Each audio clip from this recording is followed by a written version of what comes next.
Hello guys, welcome back to another video. இன்னைக்கு Chennai super Kings 2025 ஸ்குவாடா ஆக்ஷனில் எல்லாரையும் எடுத்துட்டாங்க. ஸோ யார் யாரை எடுத்திருக்காங்க, என்னெல்லாம் பிளேயர்ஸ் புது பிளேயர்ஸ் உள்ளே வந்திருக்காங்க, ஸோ டீம் எப்படி பேலன்ஸாக இருக்குது, பேட்டர்ஸ் இருக்காங்களா, போலர்ஸ் இருக்காங்களா, ஹிட்டர்ஸ் இருக்காங்களான்றது எல்லாத்தையும் பார்த்துருவோம். அது மட்டும் இல்லாமல் நம்ம தலை தோனியோட ஆர்மி ஸ்குவாடு எப்படி பட்டையை கிளம்ப போகிறாங்கன்றத பார்ப்போம். ஸோ இந்த மாதிரி ஐபிஎல் அப்டேட்ஸ்லாம் உங்களுக்கு தெரியணும்னா நம்ம சேனலை லைக் பண்ணுங்கள், சப்ஸ்கிரைப் பண்ணுங்கள், யாராவது ஐபிஎல் பிடிச்ச ஃப்ரெண்ட்ஸுக்கு ஷேர் பண்ணி விட்ருங்க. வாங்க வீடியோக்குள்ளே போகலாம்.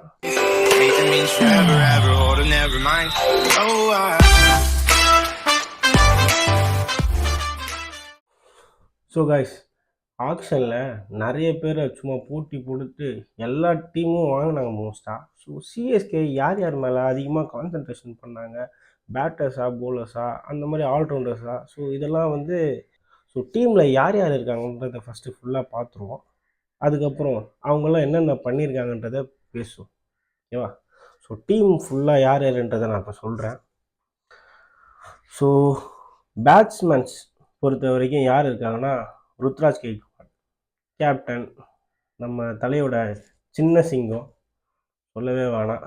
அப்புறம் டெவன் கான்வேலாம் ஓப்பனர்ஸ்லாம் பிரித்து மேய்ஞ்சவர். பட் லாஸ்ட் இயர் ஒன்றும் பண்ண முடியல அவரால். ஏன்னா கொஞ்சம் பார்ட்னர்ஷிப்பை வந்து மாற்றிக்கிட்டு இருந்தாங்க. நம்ம ரச்சின் ரவீந்திராவும் ருத்ராஜும் ஓப்பன் பண்ணியிருந்தாங்க. ஸோ ஓகே தான். ஸோ இந்த வாட்டி அவர் மெயினாக ஓப்பனிங் இறங்குவாருன்னு நினைக்கிறேன். ஸோ ராகுல் திரிபதி இருக்கார், ஷைக் ராஷித், அனுஷல் காம்போஜ். அப்புறம் ஆல்ரவுண்டர்ஸ்லாம் யார் யாருன்னு பார்த்தீங்கன்னா, ரவீந்திர ஜடேஜா, சாம் கரன், விஜய் சங்கர், தீபக் கூடா இருக்கார். தீபக் கூடா வந்து லாஸ்ட் மேட்ச்சில் வந்து லக்னோ சூப்பர் ஜெயின்ஸில் வந்திருப்பார். அப்போ நம்ம ஜாண்டி ரோட்ஸ் இருக்கார்ல, த பெஸ்ட் ஃபீல்டர்னு வாங்கினார். அவர் ஒரு மேட்ரு ஒன்று சொல்லியிருப்பார். ஒன்று நடக்கும் சிஎஸ்கே வர்சஸ் லக்னோ சூப்பர் ஜெயின்ஸில். நம்ம தோற்றுருவோம் அந்த மேட்ச்சு. ஆனால் அந்த மேட்ச் வந்து ஒரு கேட்சை வந்து தீபக் கூட விட்டுருவார். அவர் விட்டதுக்கு எல்லாரும் ஒரு இப்போ கோச்சாக இருந்தால் என்ன பண்ணுவாங்க, ஒரு ஃபீல்டர் கோச், அதுவும் கேட்சை விட்டால் வந்து எவ்வளோ கடுப்பாகும். ஆனால் அந்த மனுஷன் தீபக் கூட கூப்பிட்டு பாராட்டுன்னு இருப்பார், எல்லாரும் முன்னாடியும் நிற்க வச்சு. அந்த டீம்லாம் முடிஞ்ச அப்புறம் டீம் டிஸ்கஷன் இருக்கும் மேட்ச் முடிஞ்ச அப்புறம், அதில் வந்து பாராட்டியிருக்காரு. நான் வந்து ரொம்ப பாராட்டுறேன் தீபக் கூடாவை, ஏன்னா வந்து கேட்சில் ஏதோ சர்க்கஸ்டிக்காக குத்துற மாதிரியே ஒரு ஃபீல் இருக்கும். அவனுக்கும் அதே ஃபீலில் தான் இருக்கும். அவருக்கும் தீபக் கூடாக்கும் என்னடா இந்த மனுஷன் நம்மளை கலாய்க்கிறாரு போல அப்படின்ற மாதிரி ஒரு ஃபீல் இருக்கும். ஸோ அந்த மேட்டரில் என்ன நடக்கும்னா, அவர் என்ன சொல்லுவார், தீபக் கூடா வந்து ஒரு கேட்சை விட்டுருப்பான், ஆக்சுவலாக அது வந்து ரொம்ப பிரில்லியன்ட் மூவு. ஏன்னா அந்த கேட்சை பிடிச்சிருந்தானா அடுத்தது ஒரு மனுஷன் வருவார், இந்த எல்லோ ட்ரெஸ்ஸை போட்டுன்னு, எம்எஸ் தோனின்னு சொல்லிட்டு. அவர் வந்து 400 ஸ்ட்ரைக் ரேட்டில் வந்து விளையாடிட்டு இருக்காரு. உள்ளே வந்தாருன்னா மேட்ச்சை முடிச்சு கொடுத்துருவாரு. அந்த டைமில் அவர் கேட்சை விட்டதுனால தான் அவர் வரவே முடியல, நம்ம இந்த மேட்ச்சை ஜெயித்தோம் அப்படின்னு சொல்லி விட்டுறேன். சும்மா சொல்லும் போதே அப்படியே பாருங்களேன், பூஸ் பம்ப்ஸாக இருக்கும்.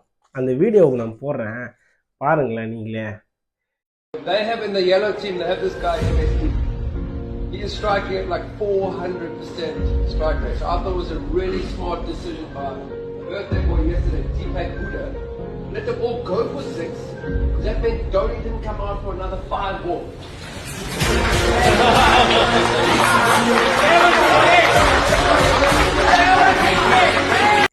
அப்புறம் நம்ம ரச்சின் ரவீந்திரா, விக்கெட் கீப்பரு நம்ம தலை, வேறு யார். ஆனால் நம்ம தலையை ரீப்ளேஸும் பண்ணலாம். மேபி அவருக்கு மேட்ச் நடுவில் அந்த மாதிரி இன்ஜுரி அப்படின்னு போய் உட்காந்தா ஒரு ஆள் வேணுமே அப்படின்றதுக்காக தான் ராகுல் திரிபாதி எடுத்த மாதிரி இருந்துச்சு. அவரும் டீசெண்டான ஒரு மிடில் ஆர்டர் பேட்ஸ்மேன்.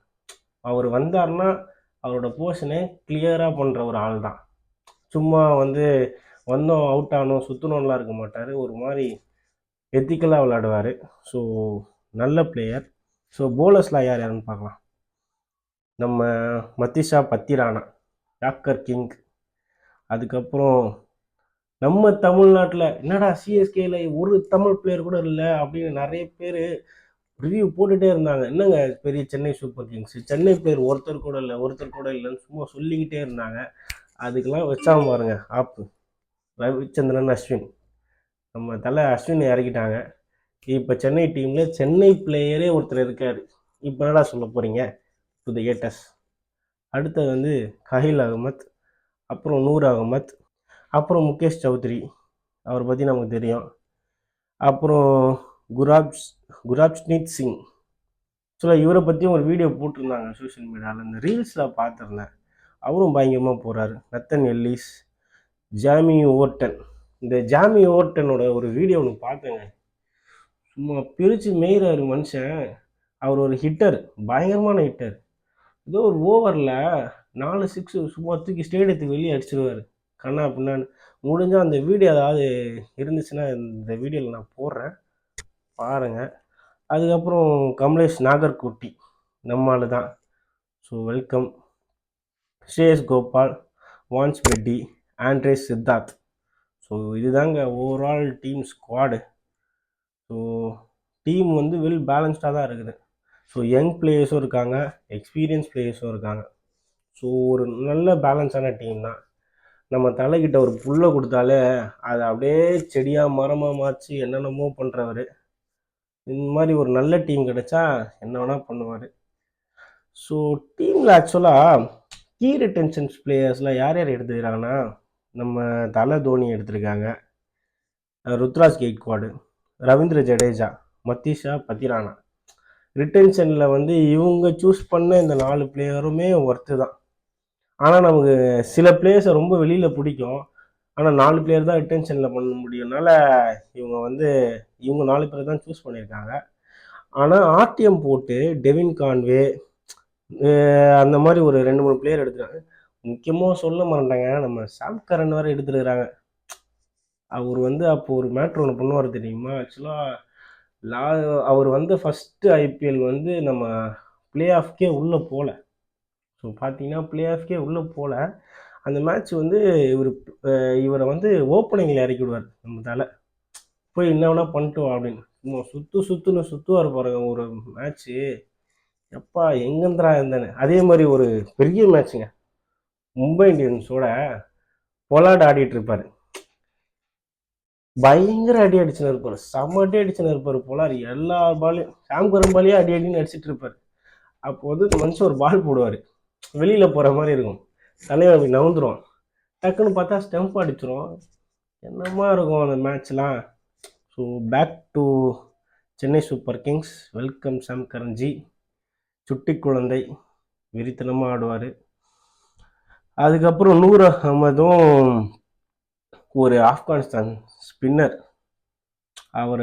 அவர் வந்து பயங்கரமான ஆளுன்னு சொல்லியிருக்காங்க. ஓகேவா? ஸோ நூர் அகமத்.